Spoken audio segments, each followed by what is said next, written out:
Hello, everybody. Welcome to my channel. My name's Helen Noble, celebrant of Surrey and owner of Swan Song. I am here to give you tips and tricks and all things useful for ceremony goodness.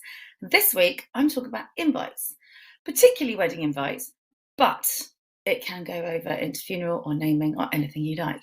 But some tips for things that you should and it'd be nice to include in your invites.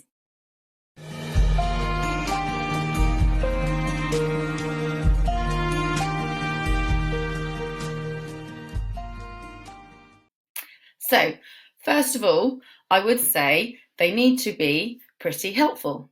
So, have them pretty, or whatever is your style. If you're dynamic, if you're funky, if you're rustic, if you're cozy, if you're modern, if you're traditional, whatever it is that sets the tone for you and your day or your loved one, that is the pretty. That is the tone, the vibe, the design. And that's a whole nother thing. So make your invite reflect the vibe that you're sending out, the sentiment that captures what your ceremony and your day and your love story is going to be about. So that's the pretty. And the helpful is to put as much information as you can in the first wave of invites. You might have already sent out save the date, so you don't need necessarily that, but it needs to be helpful. But if it's pretty and helpful, they will keep it a bit longer than just chucking it later. But nowadays, some people keep them and it's actually a treasured thing and they stick it somewhere safe as a keepsake. But sometimes they keep it and they go, great, cool, that's done, and they put it in the bin. So a lot of people are opting for digital and paperless invites, which works. And others are still going, do you know what? So many people do digital and paperless that we are going to really splash out and make the invites gorgeous, which I applaud too. So first rule, pretty helpful. Make them pretty in whatever is your version of pretty, and helpful so that they do what you want them to do, which is make sure the people you want to come can come. So what then needs to go on the invite? I would start with host. I've put who is hosting, who is it that's doing inviting. That's usually who is it that's paying for it, but who is it that's doing the inviting. So it might be if you're a couple and you're having a wedding, it might say the bride's parents, or it might say you both as a couple. So for me, Helen and Joe, we might say Helen and Joe invite you too. I would go first because I like to go first, but traditionally the bride would go first. If you're same-sex couples, my days in theatre, we didn't used to number the dressing rooms, like dressing room 1, dressing room 2, because people got to be in their bonnet if they were in dressing room 3 and they thought they should be in dressing room 2 or dressing room 1. So we alphabetized the dressing rooms. So there wasn't who's first, who's second. So if that helps for you, I would alphabetize the names. If you are a name that's down the bottom of the alphabet, like Timothy, and you're like, I'm so sick of being down the bottom, then maybe your surname is higher up the top and you might want to put Mr. So-and-so and Mr. So-and-so. But there is nowadays kind of no right or wrong way of doing it. I would say if you're same-sex couples, alphabetize it if that doesn't make you feel sad, because it's sensible. And if you're bride and groom and you're a little bit traditional, it would be the bride first, or it would be the parents if they are hosting. But nowadays it's kind of everyone puts in, it's a bit of a family effort on both sides. So pretty helpful. Who's hosting? So who's actually doing the inviting? Then I've got middle names ? Because I had a question from one of my couples saying, I've been told I need to put my middle name in, but I don't like it. You don't have to put your middle name in. It's nice too, because it feels a bit more grand. And you don't tend to address people by their middle names much. And when you get to the vows, quite often it might be we've never mentioned the middle name, and at the vows when we're doing I take you, we use the whole name, and it's just kind of a little bit of a giggle, and everyone in the room goes, "Oh, I didn't know your middle name was Frank." It's just quite nice. So up to you. You don't have to do it, but if you are hosting yourself as a couple, it does tend to be Helen Amy and Joseph Edward invite da da da da da da, because it just gives you your full name. If you are not going to change your name, then put your surnames on it. So it might be, my maiden name was Calls, and it would say Helen Calls and Joseph Noble invite you to blah blah blah, and it kind of drops a little thought of penny that I might not be changing my name. I did. I'm Mrs. Noble, but other people might be Ms. and keep their maiden name. Other people might not. Other people, there's loads of options. But if you put your middle name in, then it tends to be assumed that you are changing your surname. If you're not changing your surname, it has tended to be that the middle name gets dropped and the surname goes in, because people kind of clock that that is your surname and therefore you're keeping it, if that makes sense. So we've done that, middle names. And then for me, this is the bit that I get asked a lot: ceremony time. What times do you put on the invite? Because this has got blurred with globalization and dual heritage and mixed faith marriages and all the international love that we now have, because there are different ways of doing it. The Americans tend to be time of arrival, because then there would be pre-ceremony drinks. British tends to be whatever time you put is the time of the ceremony, and therefore we expect you to be here in good time of that time on the invite.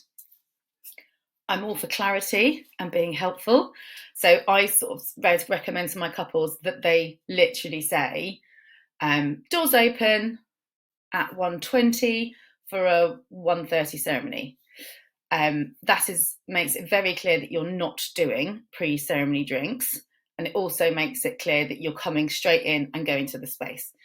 If you are hosting and they've got, if you're hiring a whole venue where people can sleep over and they can drop their stuff off first and they've got time to get ready, they don't just have to get out the car, wedding ready, and go and sit down, then I would say venue open from 1 for a 1:30 ceremony, and then put in brackets, if you're staying over, check in from 12, so that people feel in control, which makes them feel calmer, which puts them in the good mood, because then they arrive all zen, all chilled, feeling in control and wedding ready for you. So the more you can help them, the better energy they bring to you. So if you're not doing pre-ceremony drinks and there isn't a stay over and there isn't anywhere to dump their stuff because they are just coming in and sitting down, just make it very clear: ceremony time 1:30, doors open 1:50. So they know, A, don't arrive 45 minutes early because you're just going to be hanging around. And if they can get in early, let them know they can get in early, because people are so paranoid about being late. It's just the worst feeling when you're stuck in traffic going, oh my God, I'm going to miss it. So let them know, can they check in early? Can they arrive? Is there pre-ceremony drinks? Or is it a case of come in, park up, sit down?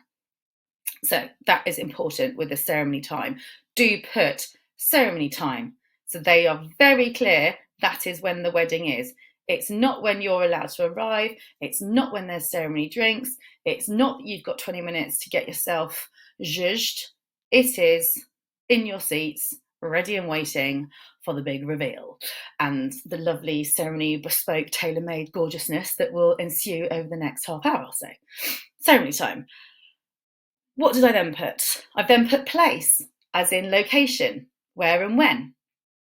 With a celebrant-led ceremony, people might still not have heard of us, but we are alternative in that it doesn't have to be in a carpeted room, in squidgy seats, in a hotel with aircon or heating. It could be outside in the lawn, down a cobbled stairway, through an arch of flowers, on an exposed lawn in the middle of a heat wave. Please don't get sunburnt. So do put location, ceremony outside on the lawn, and then in brackets, have whatever is helpful, whatever is pretty helpful. It might be you do those little pictures of those stilettos protector things,